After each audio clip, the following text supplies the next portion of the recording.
Good morning, George. So we are ready to pull this guy and get rolling on him. And I promised you I'd do some pricing first. So this is kind of the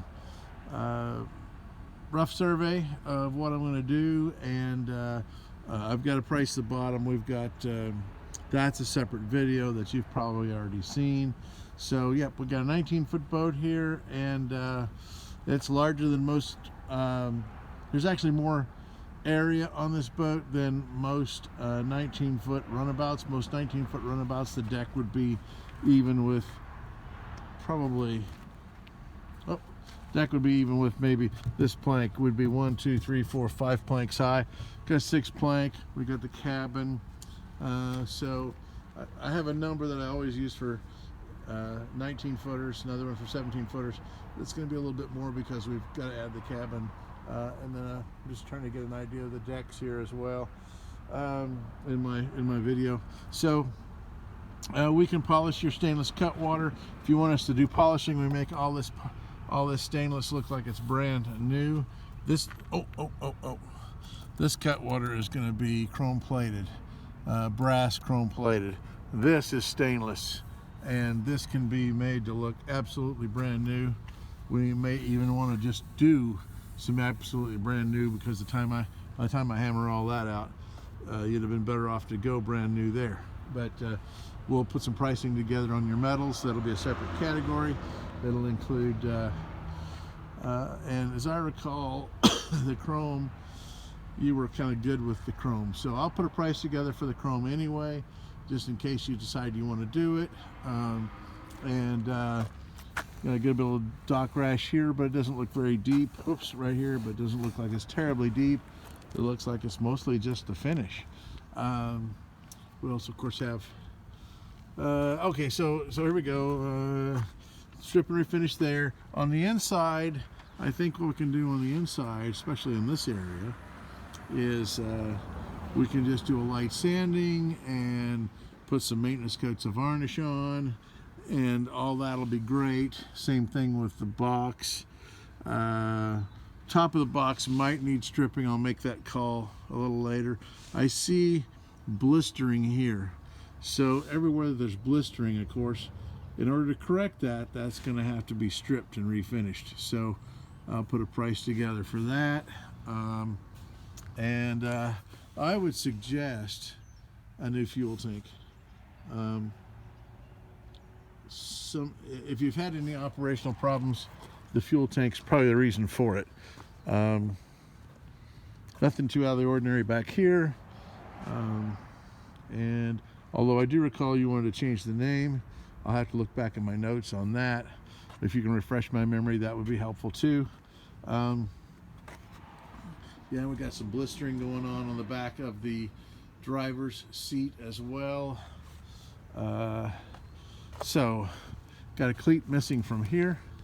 That's kind of interesting, but that's easy enough. Those are not actually antique looking cleats. These are pretty modern. I have what's called a teardrop cleat, and they're really inexpensive. I mean, like, they're like $13, $14 a pair, and they look more antique, and we might want to replace with 2 pairs of those. So okay, so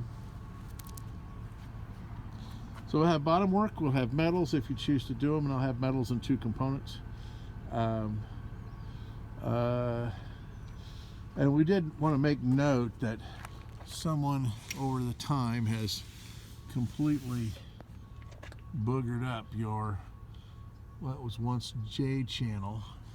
Yeah, that might not have been J channel. That feels like that was never had a J shape on it. Oh yeah, it had something similar. It was bent over at the edge. It's much thinner material than you would picture, and that is, it's not quite a J channel, it's more like an L channel. But anyway, they have bent the bejesus out of this. I don't know if you want us to try to straighten it. This rear window's not too bad. I'll try to get a little further away. But if we don't do anything to it, that's fine. I just don't want to be accused of having ruined it. And I'm sure you're aware that it's pretty bent up looking. Anyhow, let me get in here and see if there's anything else. I think we had some blistering on the deck inside in front of the steering wheel. The steering wheel can be repainted. However, you may wish to leave it as is. And the upholstery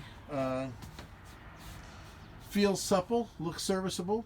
Let me know if you want to do anything to the upholstery, but I'm not recommending that you do or you don't. That's entirely up to you. Like I say, it feels serviceable and feels supple. So I think I've got recorded what I need to put together an estimate for you, and we'll get rolling. And yes, we're still planning to have it ready for you by April so that you can have it by June. I remember that conversation, and I thought that was kind of cute, kind of funny. So we are getting a later start on it. I'm sure you're concerned.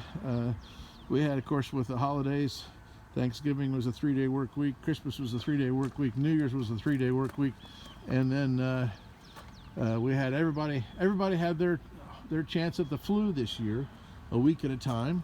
And my dad went in the hospital, and it's been kind of crazy, but we're on top of all that now, and ready to roll on this guy. So talk to you soon.